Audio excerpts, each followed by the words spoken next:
11페이지 봐주시면 되겠습니다. 홍해를 건너고 나서 그냥 끝이 아니고 예배의 산으로 가죠. 그 산 이름이 시내산, 그리고 시내산은 다른 이름이 호렙산입니다. 하나님께서 떨기나무 불꽃 가운데 나타나신 바로 그 산입니다. 그 호렙산과 시내산이 같은 산이에요. 하나님께서 3장 12절에 너희가 이 산에서 나를 예배할 것이다 이렇게 하셨거든요. 그래서 시내산, 호렙산 되어 있지만 같은 산입니다. 근데 홍해를 딱 건넜죠. 이스라엘 백성이 받은 세례입니다. 그게 이스라엘 백성들이 받은 세례입니다. 그런데 그 이스라엘 백성들이 받은 세례인데 옛 사람이 끝나고 새 사람이 됐다고 바로 우리가 막 완전히 막 거룩한 실제 삶이 완전히 거룩한 인간이 되느냐, 그렇게 잘 안 되죠. 그래서 시내산에 도착할 때까지 끊임없이 뭘 하느냐, 여러분 정말 많이 나오는 단어가 원망하고 불평했다 이 말이 계속 나옵니다. 이스라엘 계속 원망 불평 계속 나옵니다. 시내산에 도착. 그리고 그 이후 40년 동안 계속되죠. 원망 불평이. 그죠? 큰 반역만 해도 여러 번 일어나는데요. 시내산에 도착할 때까지 원망 불평인데 그 대부분이 뭐냐? 두 가지 때문에 일어납니다. 먹는 것과 마시는 것. 네, 먹는 것과 마시는 것. 첫 번째 15장 22절부터 야, 우리 마실 물이 없다 이렇게 불평하는데 어디 도착했죠? 물이 있습니다. 오아시스 같아요. 근데 먹어보니까 물이 있어서 이 쓴물이다 이러면 쓴물이 몸에 좋다 이렇게 생각하시면 안 되고요. 못 먹는 독이 든 물로 생각하시면 됩니다. 먹을 수가 없는 거예요. 그러자 하나님 그 물을 달게 만드셨죠. 그 쓰다 해서 뭐라고? 마라.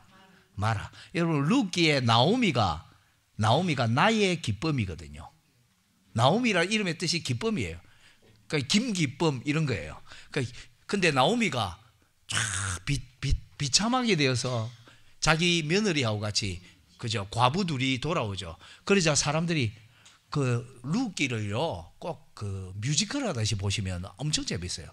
그 주위 사람들이 약간 동작도 하면서 춤도 추면서 기쁨이가 아니냐 이러면서 막 하는데 나오미가 탁 독창을 하는데요. 독창을 하는 거예요. 나는 기쁨이가 아니에요. 나오미가 아니에요. 내 이름을 마라라 불러주세요. 나는 기쁨이가 아니에요. 내 이름은 비통이에요. 이렇게 하는 거예요. 비참. 네. 그 비참한데 기업의 땅으로 돌아오죠. 요 마라하고 같이 연결해서 설명하는 겁니다. 여러분 룻기가 4장까지 있는데 룻기 1장이요. 하나님의 기업을 떠나니까 비참하게 되어서 돌아와요. 그 비참이에요. 근데 전능자가 나를 이렇게 만들었습니다 합니다. 하나님이 나에게 심판하셨다. 죄와 비참이에요 그게. 근데 룻기 2장 3장에 보면 룻이 이삭을 죽으러 가죠. 근데 그 이삭을 죽으러 가는 게 율법에 있어요. 가난한 사람을 이삭을 줍고 일반 사람들은 이삭이 딱 거두다가 떨어지면 다시 줍지 마라. 가난한 사람이 왜 남겨놔. 율법을 따라가니까 어떻게 돼요? 구속자를 만나요. 율법이 구속자에게로 인도하는 몽학 선생이거든요. 초등교사. 그 율법을 따라가니까 구속자를 만나네. 그래서 그 구속자에게 가서 당신이 기업 물을 잡니다. 이게 구속자라는 단어입니다. 당신이 구속자입니다. 이렇게 했는데 구속자가 바로 구속 안 해주죠. 할 일이 있습니다. 이러면서 바로 구속해 줬으면 4장이 필요 없죠. 룻기 4장에 나보다 먼저 더 가까운 친족이 있는데 그 친족 이름이 안 나옵니다. 아무개시입니다. 무명시입니다. 그 사람이 구속해 주기 싫어합니다. 그러자 보아스가 어떻게 하죠? 장로들의 회를 요청합니다. 여러분 장로들이 많이 나옵니다. 성경에. 장로들의 회가 공적으로 회의에서 결의합니다. 보아스가 그냥 안 합니다. 장로들의 회에 요청합니다. 성문에 앉은 장로 이런 말 들어보셨죠? 그 장로들의 회가 공적으로 의결을 하는 거예요. 그 구속을. 그러자 오벳을 낳죠. 오벳. 여러분 오벳이란 말에서 영어 obedience가 나옵니다. 순종. 여러분 이게 하이델베르그 교리문답 순서하고 똑같이 돼 있어요. 예. 하이델베르그 교리문답 제1부 죄와 비참, 제2부 구속, 구속자, 제3부 감사인데 다른 말로 순종. 그래서 순종이란 열매를 낳아요. 예. 성경 전체가 사실은 하나님의 교의로 진행돼요. 성경 전체가 실제로는. 예. 아무튼 다시 돌아가면 마라에서 쓴물이 단물이 되죠. 그죠? 그런데 이스라엘 백성들 조금 더 가니까 오아시스가 12개나 있는 거야. 종려나무가 70그루나 있고. 조금만 참았으면 발견했을 건데. 근데 이스라엘이 계속 불평했죠. 그리고 16장에 들어가니까 먹을 거 없다고 또 불평합니다. 그 하늘에 만나가 내려와요. 만나가 하늘에서. 그죠? 17장 1절에서 7절에는 또 마사와 머리바 사건이 있는데 또 먹을 것 없다니까 하나님이 어떻게 해요? 반석에서 물이 나오게 하십니다. 여러분 이런 것들이 먹고 마시는 것들이 여러분 이스라엘이 홍해의 세례를 딱 봐니까 지나가니까 홍해의 세례가 지나가니까 먹고 마시는 문제가 나와요.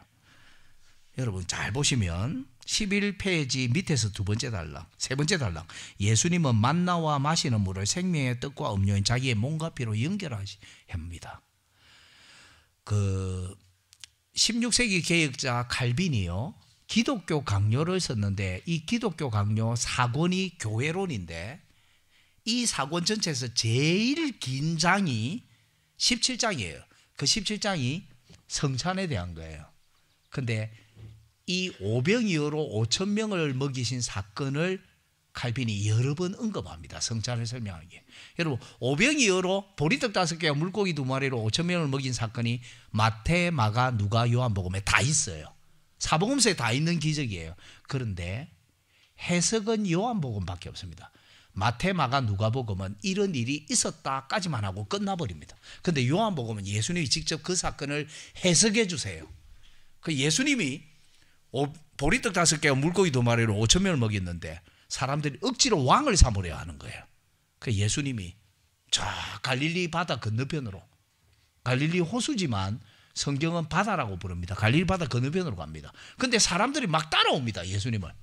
그러자 예수님이 이렇게 말합니다. 아주 냉정하게. 너희가 나를 좇는 것은 표적을 본 까닭이 아니요 떡을 먹고 배부른 까닭이다. 표적의 진정한 의미를 너희들은 모르고 있다.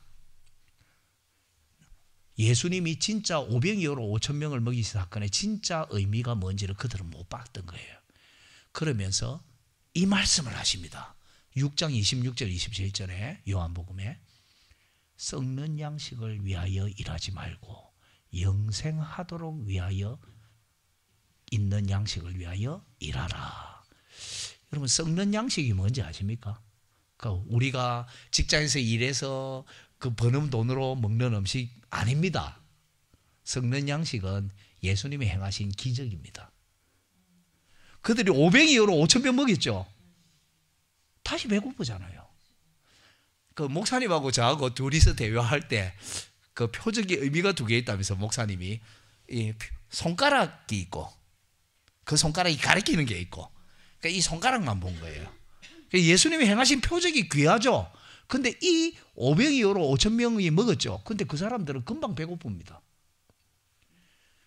예수님이 행하신 표적의 진짜 목표를 못 보면 이게 썩는 양식이에요, 그들에게.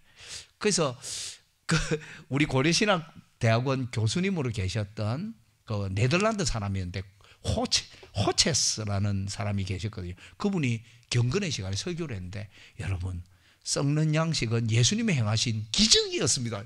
와, 저는 진짜 그분한테 직접 배운 게 아니라 그분의 설교문을 읽었는데 진짜 뒤통수를 맞는 것 같더라고요. 그러면 썩지 않는 양식은 뭘까요? 예수님은 너희가 썩지 않는 양식을 먹어야 영원히 배고프지 않는데 너희들은 그 썩는 양식만 찾아와서 나를 따라왔구나 하거든요. 그러면서 만나 이야기를 하세요. 너희 조상들은 하늘에서 내려온 만나를 먹었지? 근데 그거 먹고도 죽었잖아. 근데 하늘에서 내려온 생명의 떡이 있는데 그걸 먹으면 영원히 죽지도 않고 배고프지도 않다. 그걸 우리에게 주세요. 이러니까 예수님이 자 먹어라. 이런. 예수님이 아까 말씀이라 하셨는데 맞습니다, 권사님. 말씀이 육신이 되었잖아요. 그 예수님이 자기를 주시는 거예요. 내 몸은 세상의 생명을 위한 내 살이다. 요 구절 길게 다 읽을게요. 내 몸이 생명의 떡이다. 내 피는 생명의 음료다. 내 몸을 먹고 내 피를 마셔야 영원히 죽지 않는다. 그러니까 저 사람이 뭔데 자기 몸을 주어서 먹게 한다고 이러면서 사람들이 떠납니다. 예수님을. 예수님 따라왔던 사람이 막 떠납니다. 두 번 다시 예수님과 같이 하지 않습니다. 이게 오병이어로 5천 명 먹인 사건에 예수님이 해석해 준 겁니다. 100만 원 바치면 하나님이 10억 원으로 돌려줍니다. 이런 내용이 아니고요. 이 5천 명을 먹인 이 사건의 참뜻은 예수님이 생명의 떡인 걸 발견한 겁니다. 예수님이 생명의 음료수입니다. 그리고 많은 사람이 떠나가니까 예수님이 베드로에게 묻습니다. 제자들에게 너희들도 떠날래? 시몬 베드로가 대답하여 가로되 영생의 말씀이 여기 계시오매 우리가 네게로 가오리까. 여러분 베드로의 신앙 고백이 요한복음에도 나와요. 요한복음에 신앙 고백이 3개 나오는데 1장 나다나엘의 신앙 고백, 6장 베드로의 신앙 고백, 20장 도마의 신앙 고백. 이것도 중요해요 실제로. 네. 여러분 오병이어로 5천 명을 먹인 사건을 이렇게 설명해요. 그리고 예수님이 사실은 요 강의 안에 따로 적질 않았는데요. 보리떡 5개와 물고기 2마리로 5천 명을 먹이고 예수님이 성부, 성자, 성령 하나님을 설명하세요. 그 대부분 모르시죠. 37절에서 40절에 아버지께서 내게 보내지 않으면 아무도 내게 올 수 없다. 아버지가 보낸 사람만 내게 올 수 있다. 근데 예수님께 온 사람들이잖아요. 그 말이 뭐냐면 너희들은 아버지가 보낸 사람이 아니라서 나한테 온 게 아니야 이 말입니다. 아버지께서 보낸 사람만 내게 올 수 있다. 보리떡 5개와 물고기 2마리로 5천 명을 먹이고 예수님은 그걸 이렇게 해석해 준 거예요. 그리고 아들은 어떻게 하냐? 아버지가 보낸 사람 중 한 사람도 잃어버리지 않고 마지막 날에 다 살려준다. 아들은. 아버지는 작정하십니다. 택하십니다. 아들은 그 택하신 백성 한 사람도 잃어버리지 않습니다. 그리고 63절에 이렇게 말씀하십니다. 살려주시는 분은 영이시니 육은 무익하니라. 살리는 것은 영이니 육은 무익하니라. 그 성령님을 말하는 거예요. 성령님이 효력 있는 부르심으로 예수님께 온 사람들을 살려주십니다. 여러분 보리떡 5개와 물고기 2마리로 아버지와 아들과 예수님은 설명해 주셨어요. 아버지와 아들과 성령님을 설명해 주셨어요. 여러분 이렇게 한번 생각해 보셨습니까? 성경이 그렇게 해석합니다. 예수님이 그렇게 설명해 주셨다고 하는 거예요. 아버지는 우리를 택하셨습니다. 그런데 예수님에게로 보냅니다. 근데 예수님에게로 오지 않으면 구원이 없어요. 근데 그런 예수님에게 온 사람을 성령님이 살려주세요. 제가 이 교리문답 설교를 이렇게 한 적이 있습니다. 첫 번째 대지가 아버지께서 보내지 않으면 구원받지 못합니다. 두 번째 대지가 예수님에게 오지 못하면 구원받지 못합니다. 세 번째 대지 성령이 살려주지 않으면 누구도 구원받지 못합니다. 보리떡 5개와 물고기 2마리로 예수님이 설명해 주십니다. 이렇게. 예. 그런데 먹고 마시는 걸 가지고 예수님이 사실 이렇게 설명하는데 잘 보면 이게 나중에 예수님이 제정하실 성찬에 대한 설명이에요. 이 모든 게. 그죠? 성찬 가운데 우리는 성부, 성자, 성령 하나님과 연합하고 그리고 생명을 누립니다. 여러분 성찬은 그 자체가 예수님의 몸과 피는 아니죠. 그죠? 그게 천주교는 그렇게 주장하지만 그거 틀렸죠. 그러나 예수님의 몸과 피를 상징하지만 은혜는 실제입니다. 상징이지만 은혜는 실제입니다. 리얼리스틱입니다. 은혜는. 심볼릭이지만 은혜는 리얼리스틱입니다. 꼭 기억하십시오. 그래서 우리가 예배할 때 성찬식에 참여할 때 정말 하늘에 계신 예수 그리스도와 이 땅에 있는 우리가 정말 연합합니다. 그 연합이 논리적으로 설명이 안 돼요. 그래서 성령 안에서 신비적 연합이라고 하는 겁니다. 자, 12페이지. 고린도전서 10장 3절 4절에 다 같은 신령한 식물을 먹으며 다 같은 신령한 음료를 마셨다 하죠. 저희를 따르는 신령한 반석에서 마셨는데 그 반석은 그리스도라죠. 반석에서 물이 나오고 그 다음 하늘에서 만나를 먹은 걸 신령한 음식과 신령한 음료를 마셨다 하죠. 이렇게 설명하는 거예요, 사도 바울이. 네. 이렇게 적용해 줍니다, 실제로. 여러분, 이게 참 희한한 게 있는데, 이는 12페이지 첫째 줄에 저희를 따르는 신령한 반석 되어 있죠. 이게 헬라어가 참 희한하게 되어 있습니다. 그게 뭐냐면 그들을, 그죠, 이스라엘 백성들을 따라다니는 이라는 뜻입니다. 반석이 안 움직이잖아요. 발이 있습니까, 반석이. 근데 사도 바울이 이스라엘 백성들을 따라다니는 반석으로부터 마셨다, 이렇게 표현해요. 마치 반석이 40년 광야생활 내내 이스라엘 백성이 막 따라다니면서 물 계속 준 것처럼. 실제로는 아니잖아요. 근데 그게 뭐냐면 하나님께서 광야생활 내내 먹을 것과 마실 것을 제공해 주셨고, 그리고 우리가 그것을 확인하는 현장이 사실은 성찬식에서부터 시작하여 이제 일용할 양식으로 확대됩니다. 여러분, 하루에 3번 우리가 밥상머리 앞에서 고개 숙여 기도하죠. 우리는 이 음식이 내가 번 돈으로 사 먹고 있지만 그 눈을 감고 하루에 3번 고개 숙이는 순간 우리는 이것을 고백하지 않나요? 하나님, 사실은 하늘에서 내려온 음식입니다. 하나님, 주님께서 주셨습니다 하지 않습니까? 그래서 우리는 음식을 먹을 때마다, 일용할 양식을 대할 때마다 사실은 하늘에 계신 하나님이 지금도 나를 돌보고 계신다는 걸 확인하는 겁니다, 실제로. 예. 여러분, 12페이지 두 번째 단락 보시면 신약에서 중요한 3가지로 연결돼요, 만나가. 첫 번째는 성찬으로 연결된다 했죠. 아까 예수님이 직접 설명합니다. 500명으로 5,000명을 먹여. 세 번째부터 할게요. 세 번째, 일용할 양식으로 연결되죠. 근데 두 번째도 필요한, 이 연보로 연결해놨어요. 고린도후서 8장 13절에서 15절에 사도 바울이 가난한 사람을 구제하는 헌금 있죠. 이 헌금을 설명하면서 구약의 만나 사건과 같은 원리입니다. 평균하게 하는 원리입니다, 이렇게 설명하거든요. 근데 만나가 헌금이었습니까? 맞습니다. 여러분, 만나 사건을 보면 여기 성경 구절 있죠. 위에서 넷째 줄에 16장, 성경을 안 적어놓은 건 다 출애굽기입니다. 16장 17절 18절에 만나를 거둡니다, 하루치를. 이틀치 거두지 말라 했는데 이틀치 거두가 몰래 숨겨놓은 사람은 그 다음날 다 썩어서 냄새 났다 했죠, 그죠? 그런데 많이 거둔 자도 남음이 없고 적게 거둔 자도 모자라지 않았다라고 딱 적혀 있죠.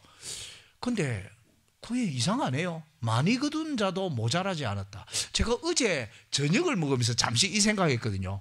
샐러드 저는 너무 좋아하는데 샐러드를 퍼다 보니까 샐러드가 너무 많아가지고 샐러드가 어마어마하게 양이 많았는데 다 먹었습니다. 저는 많이 거둔 자도 남지 않았어요.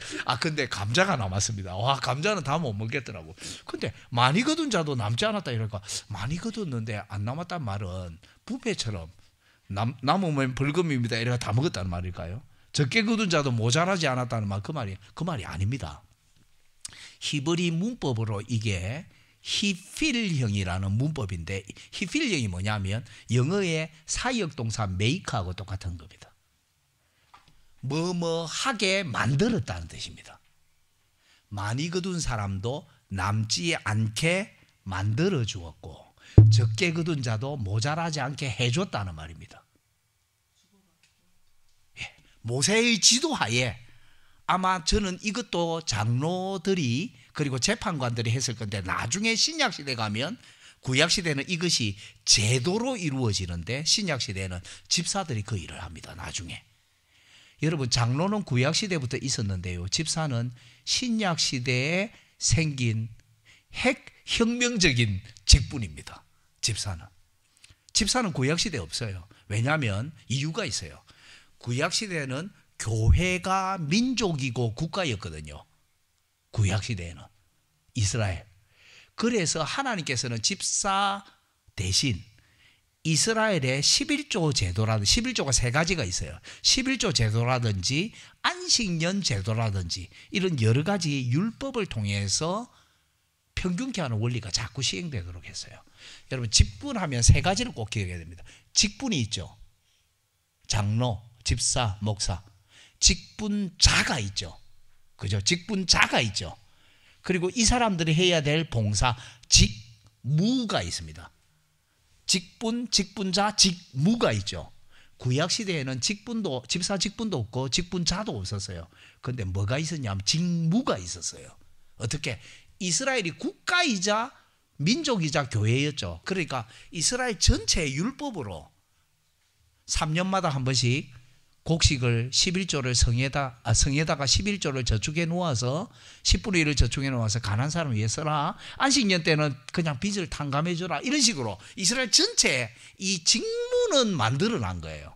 그런데 신약 시대에는 국가와 민족과 교회가 일치하지 않아요. 그래서 하나님께서 신약 시대에는 집사직을 하나님이 만드신 겁니다. 구제를 위해서. 그런데 어떻게?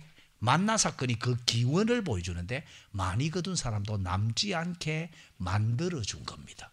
예를 들면 모세가 지시를 했다든가 누구를 시켜서 했는지 안 나오면 모세 혼자 60만 명 다 못합니다. 어쨌든 이렇게 지시를 내서 전달하게 한 거예요. 그래서 많이 거둔 사람은 덜어내고 주게 한 거예요. 이게 사역형 동사로 다 돼 있습니다. 읽어보면. 예. 그 한글 성경에는 그걸 번역하기가 어려워요. 많이 거둔 자도 남지 않게 만들어 주었고 적게 거둔 자도 모자라지 않게 해줬다 돼 있는데 그 일을 신약 시대에 사도 바울이 연보 제도를 설명하는 거예요. 그걸 가지고 이해가 되십니까? 그 만나가 이 세 가지 성찬으로도 적용되고 연보로도 적용되고 일용할 양식으로도. 이스라엘에 그리고 이 이스라엘이 시내산에 쭉 가기까지 첫 번째로는 이스라엘이 얼마나 연약한지. 구원받은 백성도 자주 죄를 짓습니다. 연약합니다. 그리고 동시에 하나님은 그런 가운데 얼마나 신실한지 보여줍니다. 그리고 먹고 마시는 문제 말고 또 나오는 게 있죠. 아말렉 사람이 17장 8절부터 16절에 아말렉 사람이 이스라엘의 뒤를 급습합니다.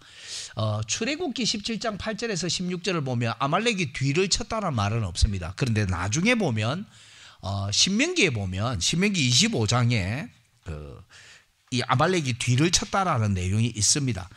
위에서 12페이지 위에서 세 번째 단락 둘째 줄 괄호에 신명기 25장 17절에서 19절 있죠. 이스라엘 백성들이 장정만 60만 명이니까 한 2,300만 명 될 겁니다. 근데 쭉 줄을 이어가니까 점점 약한 사람은 뒤로 쳐지겠죠. 그 아말렉이 뒤를 친 거예요. 여러분 그 교회를 공격하는 것이 악한 행동이지만 교회의 가장 약한 고리를 치는 것이 사탄의 아주 강력한 적이에요. 아말렉은 영원한 대적이 됩니다. 그죠? 아말렉은. 여러분 아말렉 왕 이름이 아각이었어요. 근데 그게 이름이 아니에요. 아말렉 사람의 통치자를 부르는 호칭이에요. 헤롯, 바로, 파라오 이렇게 부르듯이 이 호칭이에요. 왕 아말렉 족장을 아각이라고 부른 거예요. 그게 이름이 아니고 그 호칭이라고 볼 수 있습니다. 근데 아말렉이 얼마나 원수냐면 나중에 아말렉 왕족의 후손이 유대인들을 전부 다 없애려고 합니다. 에스더서입니다. 아각 사람 하만 아말렉 후손입니다. 네. 아말렉이 쫙 쳤는데 하나님이 이스라엘 승리를 거두는데 여러분 아시죠? 지팡이를 잡고 모세가 손들며 이기고 아이고 힘들어 손 내리시고 여러분 이걸 가지고 이제 우리는 가장 먼저 생각하는 기도를 먼저 생각할 수 있거든요. 그런데 여러분 모세가 손드는 거는 그 이전에도 있었습니다. 여러분 10가지 재앙 내릴 때 10가지 재앙이 언제나 손들지는 않았지만 상당히 많이 손듭니다. 모세가 지팡이 잡은 손을 앞으로도 들고 위로도 들어요. 10가지 재앙 내릴 때. 그리고 홍해 앞에서 어떻게 하죠? 손을 앞으로 들죠. 지팡이 잡고. 우리는 기도로 먼저 할 게 쉬운데요. 이게 선지자의 행동입니다. 이게 뭐냐면 여러분 선지자의 공적인 말은 자기 말이 아니고 뭐죠? 하나님의 말씀이죠. 선지자의 공적인 행동은 하나님 말씀입니다.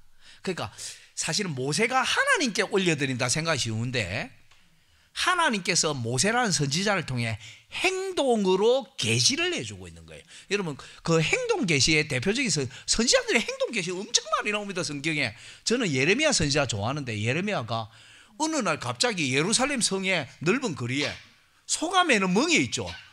자기 소도 아닌데 소가 매는 멍에를 짊어지고 막 지나다닙니다. 미친 사람 같지 않습니까? 그래놓고 느헤미야가 이렇게 말합니다.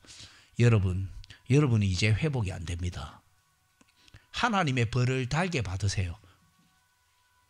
바벨론의 멍에를 매십시오. 그것만이 여러분이 보존되는 길입니다. 거짓 선지자는 하나님이 2년이 지나가기 전에 바벨론을 물리치고 우리나라를 성리케 하실 것입니다. 거짓 선지자 이랬는데 예레미야는 아닙니다. 바벨론에게 멸망합니다. 바벨론의 멍에를 메고 포로로 잡혀가세요. 참 선지자의 말은 듣기 싫죠, 그죠? 근데 거짓 선지자가 누가 하나님의 신이 나를 떠나 언제 니한테로 가서 전하더냐 이러니까 하나님이 승리한다 했다. 2년이 지나기 전에. 그러니까 예레미야가 2년이 지나기 전에 바벨론에서 독립한다고 야 웃기는 소리 하지 마라. 너는 오래 죽는다. 이래가 그해 7월인가 죽잖아요. 하나냐가. 예, 그러니까 이게 행동으로 계시예요. 그 에스겔은 왼쪽으로 누워가 몇십일 동안 자고 오른쪽으로 누워가 몇십일 동안 자고 뭐 이런 거 합니다. 와, 담이 안 결리는지 모르겠어요. 느헤미야에게 하나님이 허리띠 들고 가서 어디다 땅 속에 묻고 다시 돌아오느라. 그러니까 원피스 아닙니까? 이스라엘 사람들 허리띠 없이 살면 어때요? 벌렁벌렁할 거 아닙니까? 그 막 이리 잡고 다니는데 전 예레미야 저거 미쳤나? 왜 저러지? 근데 몇십일 한참 지나가 하나님이 그 허리띠 다시 찾아오라 합니다. 그러면 허리띠가 썩어 있겠죠. 그러니까 이렇게 말합니다. 너희들은 하나님 앞에 썩어 빠졌다. 그 말을 하려고 그 행동을 합니다.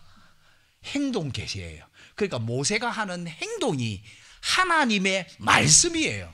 여러분 모세가 성질나서 쉽게 하면 두 돌판 던졌다고 생각하십시오. 아닙니다. 하나님 말씀입니다. 행동으로 보여주는 말씀.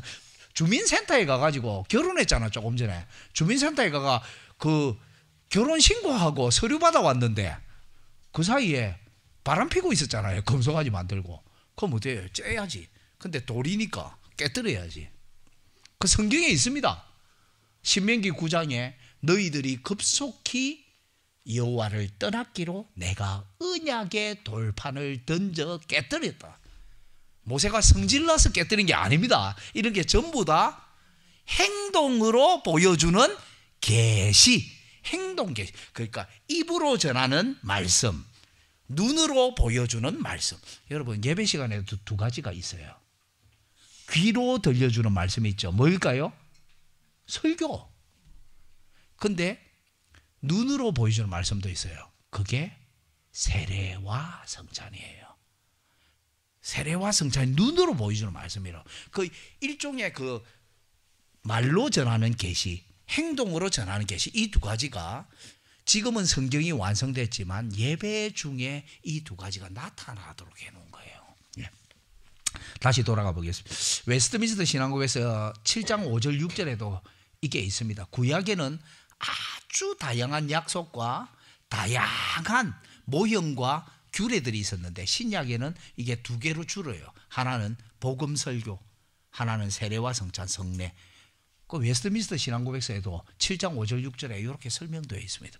근데 서로 다른 두 은혜 언약이 아니라 배포만 다른 한 언약이다. 이렇게 되어 있죠. 어쨌든 이런 것들을 통해서 가르쳐 줍니다. 하나님께서.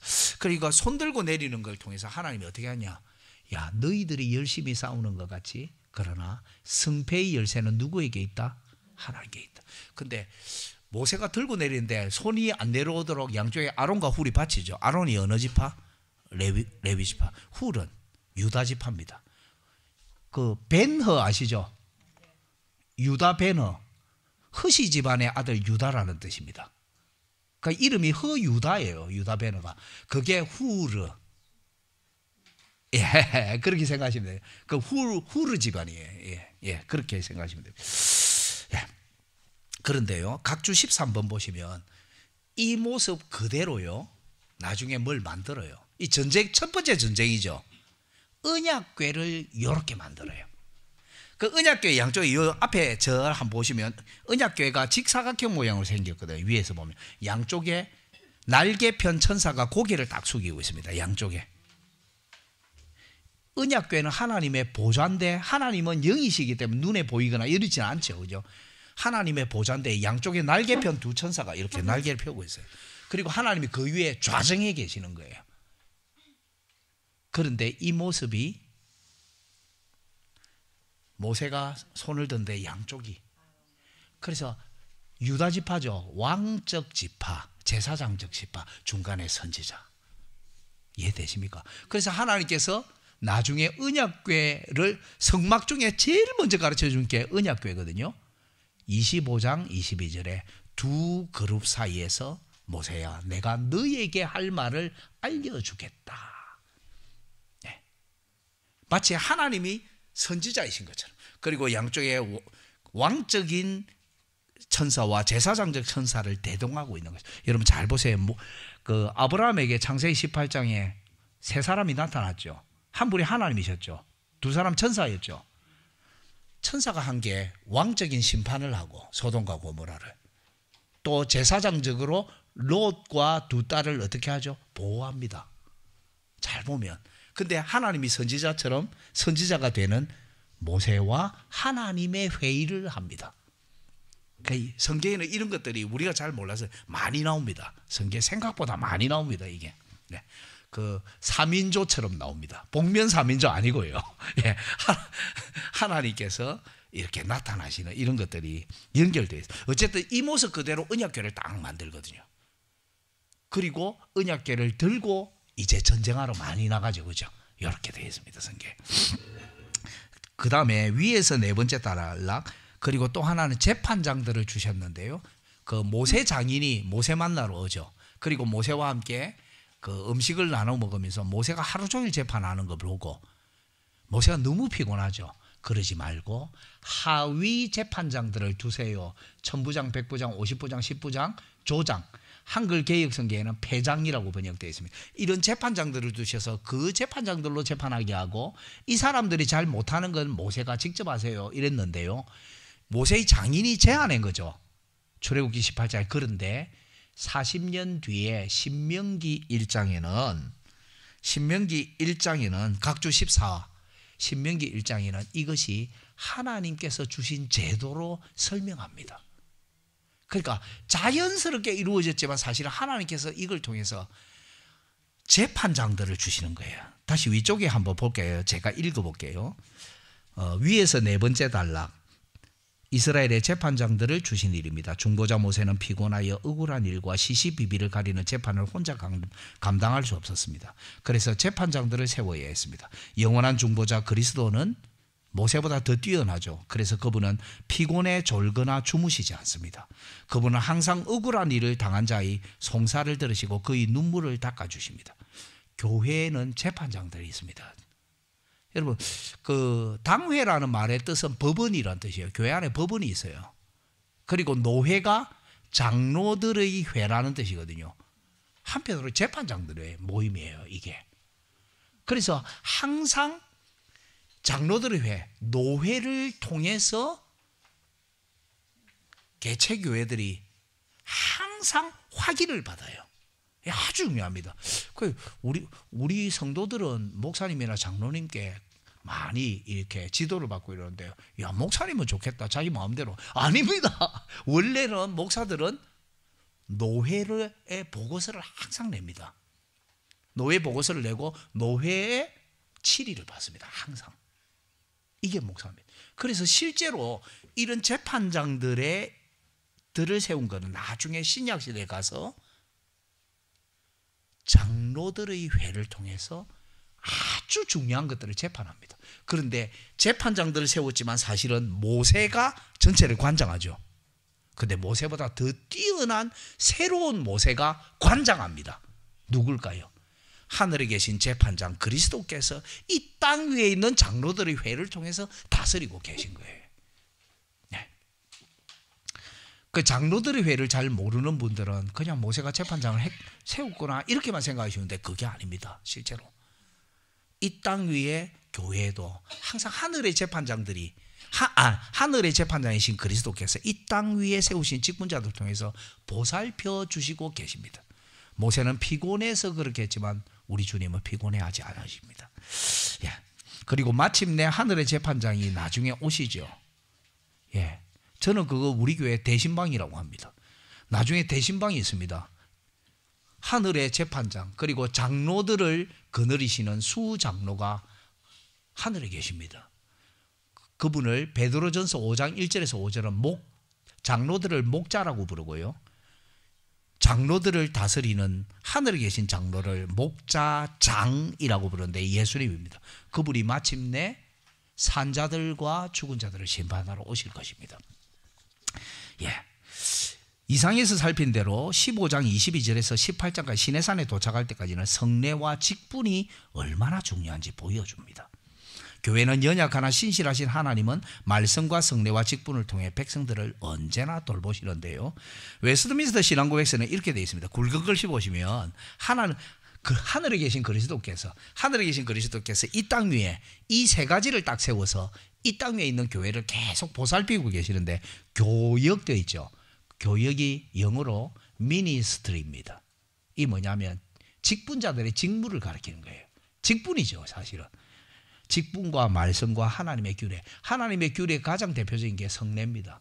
즉 말씀과 성례와 직분을 세워서 이 땅 위에 있는 교회를 예수님은 계속 돌보고 계십니다. 자, 13페이지 볼까요? 네. 이제 19장에서 24장 두 번째 파트로 갑니다. 제사장 나라가 있습니다. 출애굽한 이스라엘이 시내산에 도착하는데 19장 1절을 보면 3월 1일에 도착했대요. 여러분 1월 14일이 6월절이죠. 3월 1일에 도착합니다. 그리고 하나님께서 사흘 동안 기다려라. 너희들 자신을 정결케 하고 기다리고 산 위로 올라오면 죽인다. 올라오지 마. 이렇게 합니다. 그리고 마침내 하나님이 20장에 산꼭대기에 여호와의 구름이 산꼭대기 구름이 꽉 있는데 불이 활활 타는 구름으로 생각하시면 됩니다. 그 구름 속에 하나님 임재해 계시고 하나님이 십계명을 선포하십니다. 20장에 어제 좀 했죠, 그죠? 자, 1월 14일 6월절인데 3월 1일 도착하고 한 사흘 정도 기다리고 하나님 강림하십니다. 그래서 상당수의 신학자들은 아까 무슨 날? 맥추절에 하나님이 율법을 선포하셨다고 봅니다. 출애굽한 지 50일째 되는 날 하나님이 십계명과 율법을 선포하셨다고 봅니다. 그래서 나중에 맥추절의 특징은 나중에 그 다음에 13페이지 밑에서부터 할게요. 하나님께서는 이스라엘을 불러서 13페이지 두 번째 단락에 제사장 나라 거룩한 백성으로 삼으셨다 했죠. 근데 너희는 내 특별한 소유다. 제사장 나라다. 거룩한 백성이다. 19장 5절 6절 했는데 베드로 사도는 이걸 그대로 인용하는데 베드로전서 2장 9절에 누구에게로? 예수 그리스도를 믿음으로 받아들인 교회, 본도와 갈라디아와 곳곳에 있는 그 교회들에게로 노회라고 볼 수 있습니다. 그 곳곳에 있는 교회들에게 편지를 보내면서 너희는 택하신 족속이요 왕같은 제사장들이요 거룩한 나라요 그분의 소유된 백성이다. 그래서 여러분 신약시대에는 교회가 새 이스라엘입니다. 교회가 새 이스라엘입니다. 여러분 웨스트민스터 신앙고백서 25장 2절이 뭐라고 하느냐 하면 교회는 하나님의 집이요 그리스도의 왕국이요 이렇게 해놨어요. 킹덤 오브 크라이스트라 해놨습니다. 여러분 오순절 성령 강림 때 이 땅 위에 새로운 나라가 출현합니다. 이 세상에 있지만 이 세상에 속하지 않는 왕국. 그들의 왕은 하늘에 계십니다. 그들의 법을 나중에 그들의 손에 주시죠. 성경. 그리고 그들의 마음에는 성령이 부어져 있습니다. 이 세상에 그런 나라 없잖아요. 왕은 하늘에 있고 그들의 법은 성경으로 완성되고 그리고 그들 속에 성령이 그들을 새 사람으로 변화시키는 나라, 그 나라는 교회밖에 없습니다. 이 세상에 있지만 세상에 속하지 않는 나라가 출현하는데 그때가 무슨 절기라고요? 맥추절이라고요. 그 맥추절은 추수절만 알고 계시면 안 됩니다. 맥추절은 나라가 출현한 절기입니다. 예. 자, 이 맥추절 보실까요? 19장에서 20장의 핵심적인 맥추절이 아까 시작할 때 했죠. 1장에서 18장은 핵심이 6월절이죠. 그죠? 그죠? 구원. 19장에서 24장은 맥추절에 출애굽한 지 50일째 되는 날, 6월절 후 50일째 되는 날 하나님께서 십계명을 선포합니다. 그때가 맥추절이에요. 그리고 25장부터 40장은 이제 하나님의 집 성막을 만들라 하는데 이건 정확한 날짜인지는 알 수 없습니다. 그런데 계산을 해보면요, 40일 그리고 내려와서 이스라엘을 개혁하고 또 40일 올라갔다 내려오고 그 성막을 짓습니다. 근데 거의 한 7월쯤 됐지 않을까 저는 짐작하는데, 어쨌든 정확한 날짜는 안 적혀 있습니다. 근데 주제는, 성막 건축의 주제는 초막절 주제하고 똑같이 진행돼요. 그 이스라엘의 3대 절기랬죠. 출애굽기 전체 줄거리가. 그런데 맥추절은 13페이지 마지막 줄, 첫 번째 십계명을 선포한 날입니다. 율법을 선포한 날이에요. 여러분, 6월절에는 애굽의 누룩을 다 뺐다 했죠. 그죠? 근데 맥추절은 누룩을 뺀 떡이 아니고 누룩을 넣은 떡을 하나님께 바치는 날입니다. 왜? 아까 누룩은 무조건 악한 게 아니랬죠. 어떤 공동체 전체를 지배하는 신앙이나 가치관이랬죠. 애굽의 누룩을 다 뺍니다. 근데 애굽의 누룩을 뺐는데도 이스라엘은 광야 생활 중에 아이고 애굽이 그립다 계속 그러지. 그죠? 애굽에는 이것도 있고 저것도 있고. 그 애굽으로 돌아가자, 애굽 돌아가자 운동을 벌이죠. 누룩을 뺐는데도 완전히 다 못 뺀 거예요, 이 사람들이. 근데 맥추절은 십계명을 선포하고 율법을 넣어주시죠. 이제 애굽의 가치관과 종교 대신. 그래서 맥추절은 누룩절기입니다.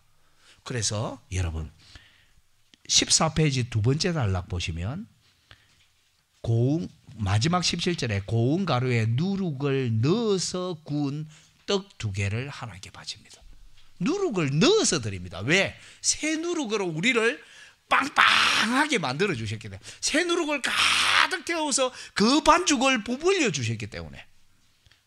그래서 누룩 빼는 것만 아시면 안 돼요. 어디로부터 구원받았는가만 아시면 안 돼요. 누구를 향해, 무엇을 향해 구원받았는가 알아야 돼요. 여러분, 예수님의 천국 비유장 있죠. 마태복음 13장 첫 번째 비유 씨 뿌리는 자의 비유, 두 번째 비유 가라지 비유, 세 번째 비유 겨자씨 비유, 네 번째 비유 누룩 비유. 여자가 가루 섬 아래 누룩을 탁 넣었는데, 이스트, 리븐이라고 하죠. 누룩을 딱 넣었는데 가루가 훨씬 크죠. 누룩은 작죠. 근데 누룩이 가루를 지배하죠. 이건 맥추절하고 관계 있는 겁니다. 하나님이 하나님 나라의 새로운 원리를 꽉 집어넣어 줍니다. 예수님을 통해 천국 복음을. 그러자 하나님의 나라는 사람들 눈에는 너무 작고 미미하게 보이지만 정복하는 권세와 능력을 가지고 있는 겁니다. 네, 이게 하나님 나라입니다. 그래서 여러분 6월절만 아시면 안 돼요. 맥추절로 향하고 있다. 그리고 더 초막절로 향하고 있다. 즉 하나님께서는 우리의 마음을 먼저 거짓되고 죄악된 모든 누룩을 다 빼게 합니다. 헤롯의 누룩, 바리새인의 누룩, 사두개인의 누룩 다 빼게 합니다. 누룩 없는 떡으로 하자. 고린도전서 5장 6절 7절. 근데 여기서 안 끝나요. 새 누룩을 꽉 채워주세요. 하나님의 말씀으로. 그게 첫 번째입니다. 두 번째는 여러분 잘 아시다시피 맥추절은 추수절기죠. 첫 추수를 기념하죠. 그러니까 초실절 맥추절 하면 보통 보리추수, 밀추수 이렇게 구분하기도 하는데, 어쨌든 성경에 보면 첫 번째 추수를 첫 이삭의 떡을 만들어 하나님께 바치는 절기라고 되어 있죠. 첫 추수죠. 여러분 예수님이 여러분 수가성 우물가에 사마리아 여인 만난 이야기 아시죠? 요한복음 4장입니다. 여자하고 만나서 이야기합니다. 예수님께서. 그러다가 여자가 물동이 버려두고 막 마을로 뛰갑니다. 그때 제자들이 나타나요. 제자들은 다른 데 가 있다가 예수님께서 이렇게 말합니다. 제자들에게 눈을 들어 밭을 보라, 희어져 추수하게 되었도다. 그러니까 제자들이 그 말이 뭐지? 이러면서 누가 예수님한테 먹을 거 갖다 줬냐? 이렇게 말합니다. 여러분 신약 시대에도 추수가 있습니다. 뭘 추수할까요? 오순절에 3,000명을 추수합니다. 사람을 추수합니다. 신약시대에는. 구약에는 곡식을 추수하죠. 신약에는 같은 이 절기 오순절 성령 강림이 일어나자 3,000명이 세례를 받고 하나님께 추수가 됩니다. 하나님이 추수하세요. 참된 곡식과 포도송이를 추수하신다고 하나님이. 추수절기에 이게 오순절 성령 강림에 이루어져요. 그리고 맥추절이 뭘까요? 이스라엘이 제사장 나라가 된 날이거든요. 오순절 성령 강림 때 조금 전에 설명했죠? 이 세상에 속하지 않는 새 왕국이 출현합니다. 그게 교회입니다. 새 이스라엘입니다. 이 세 가지가 모두 오순절에 성취가 됩니다. 그래서 여러분 맥추절 하면 세 가지를 꼭 기억하셔야 돼요. 하나는 율법. 하나님께서는 이제 예레미야 31장에 내가 돌판에다가 율법을 새겨주니까 너희들이 계속 타락하네. 안 되겠다. 내가 나중에 새 언약을 세울 건데 예레미야 31장 31절에서 34절입니다. 내가 새 언약을 세워줄 건데 그때는 내가 율법을 너희의 마음에 새겨주마. 그게 성령 강림입니다. 로마서 8장 1절 2절 그러므로 이제 그리스도 예수 안에 있는 자에게는 결코 정죄함이 없나니 이는 생명의 성령의 법이 죄와 사망의 법에서 너희를 해방하였습니다. 오순절에 하나님께서 율법을 우리의 마음에 새겨줍니다. 그게 성령 강림입니다. 두 번째, 추수하십니다. 첫 추수가 일어나죠. 신약시대 3,000명이 세례받고 들어옵니다. 그리고 세 번째, 새로운 왕국이 출현하죠. 그죠? 맥추절은 제사장 나라가 된 절기입니다. 이 세상에 드디어 신약 교회가 출현합니다. 예. 맥추절 이해되시죠? 예. 이 맥추절 하나만 생각하시면 안 돼요. 세 가지를 다 생각하셔야 돼요. 그리고 십계명으로 넘어가겠습니다. 15페이지.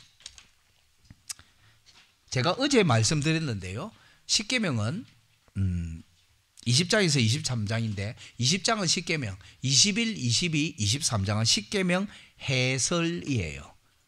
그래서 십계명을 문자주의로 해석하지 못하게 해요. 여러분 눈은 눈으로 이는 이로 생명은 생명으로 이거 들어보셨죠? 그 출애굽기 21장에도 나오고 레위기에도 나오고 그 신명기 19장에도 나옵니다. 그런데 신명기 15장인가요? 19장 같은데 어쨌든 그 눈은 눈으로 이는 이로 이러니까 막 엄청 잔인한 것 같잖아요. 근데 이걸 오해하지 않기 위해서 출애굽기 21장 25절 왔다 갔다에 보시면 하나님이 설명합니다. 만일 네 노예의 눈을 상하게 하면 어떻게 해주라고? 자유인이 되게 해주라. 주인이 훨씬 더 희생을 해야 됩니다. 이 법은. 그 눈은 눈으로 이는 이로를 설명하면서 종의 이빨 하나를 상하게 하면 자유인이 되게 해줘라. 이 잔인한 법이 아닙니다. 이게 종들에게 약자에게 훨씬 유리한 법입니다. 이게 약한 자를 보호하는 법. 여러분 요거는 제가 일부러 좀 너무 길어져서 뺐는데 세 가지를 좀 적어 놓으시면 좋겠습니다. 눈은 눈으로 이는 이로 이게 구약시대 권징이거든요. 근데 첫 번째는 약자보호법이에요. 그 교회에 왜 권징이 있냐면 약한 사람을 보호하라고 권징이 있는 거예요. 약자보호법. 그래서 눈은 눈으로 이런 이름을 보면 약한 사람을 보호하는 법으로 만들어져요. 두 번째로는 사적인 복수를 못하게 해놨어요. 그래서 꼭 재판을 해서 권징하게 돼 있어요. 공적 재판법이에요. 공적 재판법. 반대로 말하면 사적 보복 금지법입니다. 그래서 재판장에 가서 재판을 하고 그 다음에 권징해요. 장로들의 회를 신약시대에 장로들의 회에서 판결을 하고 권징을 해요. 네. 그 사적으로 보복을 못하게 만들어낸 거예요. 여러분 가인의 후손이 어떻게 했습니까? 라멕이라고. 그 자기한테 찰과상 입혔다고 젊은이 죽여버리잖아요. 나의 상함을 인하여 소년을 죽였다. 이거 찰과상하고 멍들은 겁니다. 근데 사람을 죽여요. 엄청나게 심하게 복수해요. 그 가인의 후손들은 그렇게 못하게 해놓은 거예요. 네.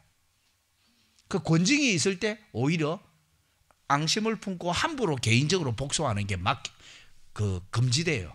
그래서 세 번째는 회복하는 법이에요. 보상법이에요. 회복을 위한 보상법. 그래서 권징의 원래 목적은 범죄한 형제를 다시 찾기 위해 필요한 거예요. 이 세 가지가 눈은 눈으로 이는 이로 안에 그 원리 안에 들어 있습니다. 제가 자세히 설명은 안 하겠지만, 그리고 십계명을 보실 때 이런 기회가 있을 게 율법과 율법주의를 동의어로 오늘날 너무 많은 사람들이 봅니다. 특히 저는 신약을 전공했는데요. 신약학자들이 율법하고 율법주의를 거의 동의어처럼 사용해요. 그러나 그렇지 않습니다. 율법이 뭐냐? 율법은 여기에 보면 15페이지 두 번째 단락, 거룩하고 의롭고 선합니다. 율법은 영혼을 소성케 하고 지혜롭게 합니다. 순결하고 눈을 밝게 합니다. 율법을 사모해야 합니다. 여러분, 율법을 잘못 해석한 전통을 뭐라고 부르냐? 율법주의라고 합니다. 그래서 제가 앞에 한번 써볼게요. 요거 잠시 뺄게요. 여기 하얗죠? 제가 여기에 목욕을 오래 안 했는데 빨가벗으면 위통을 벗으면 막 더러운 게 다 드러나죠. 왜 그런지 아십니까? 율법이 이렇기 때문이에요. 그래서 모든 사람이 율법 안에 서면 자기의 죄가 다 드러나요. 근데 율법주의는 이런 색깔이 아닙니다. 보호색입니다. 그래서 바리새인들은 율법 앞에 안 서요. 율법주의 앞에 서면 자기 얼굴 색깔하고 피부색하고 율법주의가 똑같거든. 그러니까 바리새인들은 자기 죄가 숨겨져요. 예. 죄송합니다.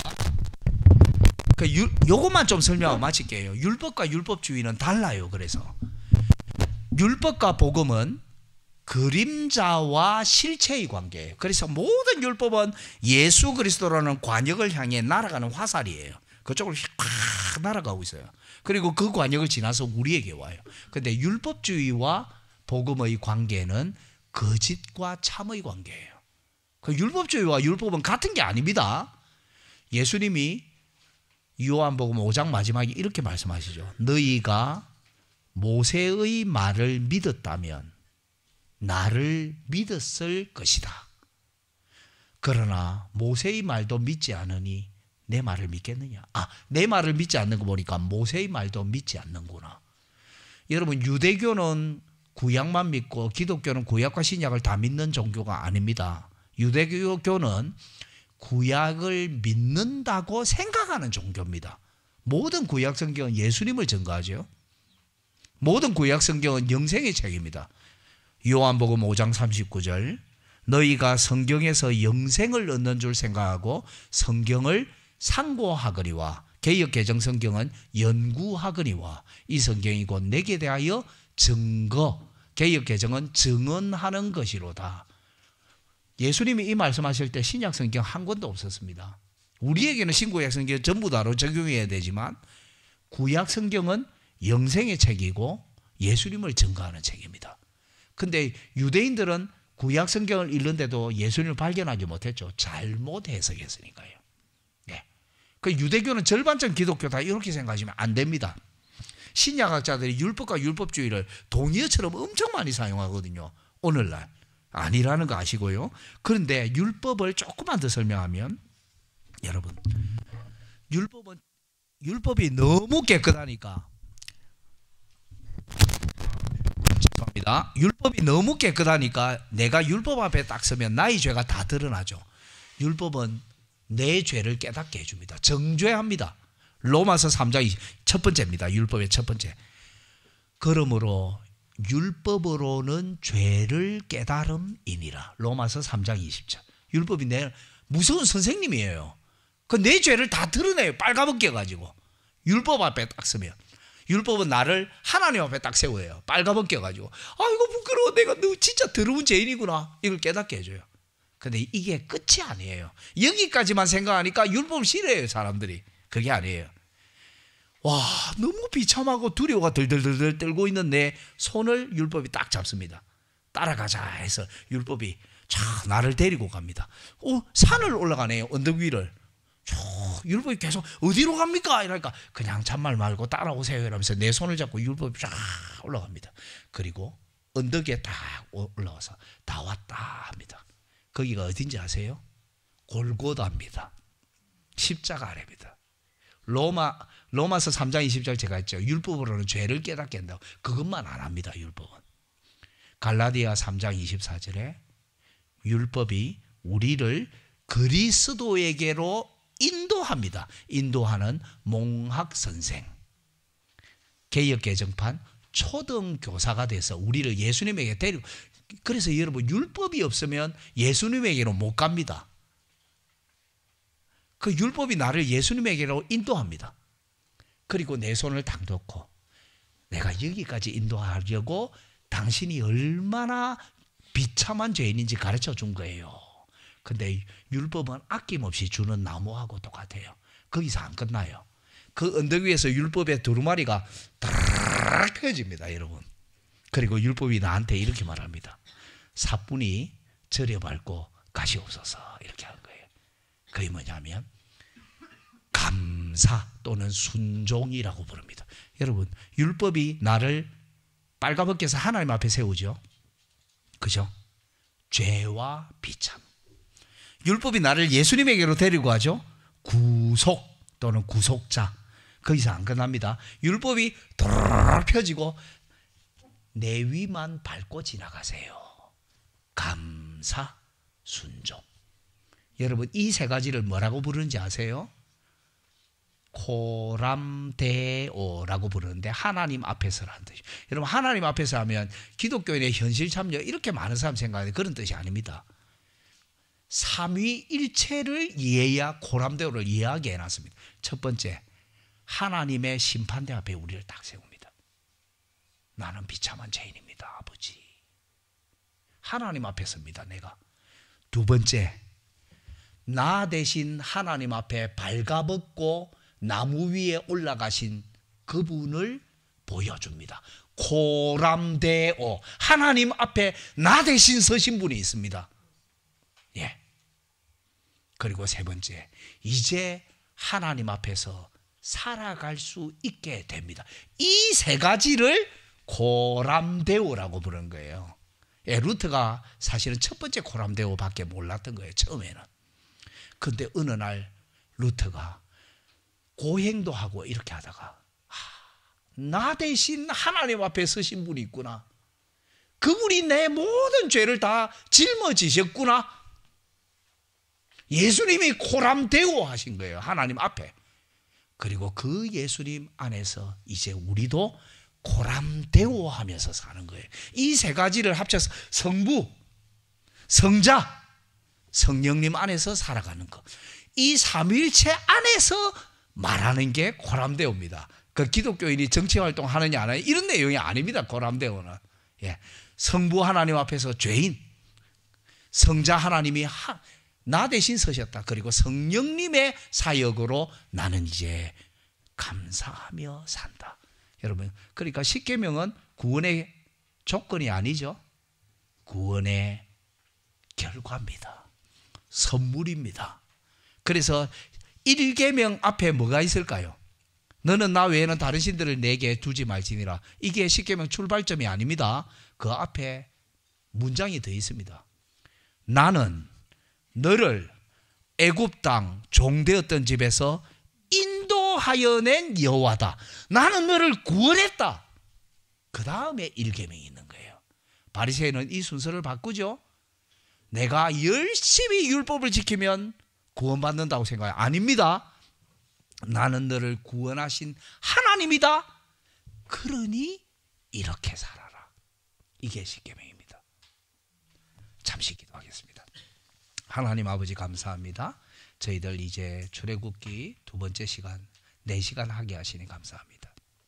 앞으로 3시간이 더 남았는데 주님 은혜 주시고 이 일을 통해 삼위 하나님의 사역을 깨닫게 하시고 성경이 말씀하는 예수님을 만나는 저희들 되게 하시고 이것이 이 교회의 유익이 되도록 역사하여 주옵소서. 예수님 이름으로 기도합니다.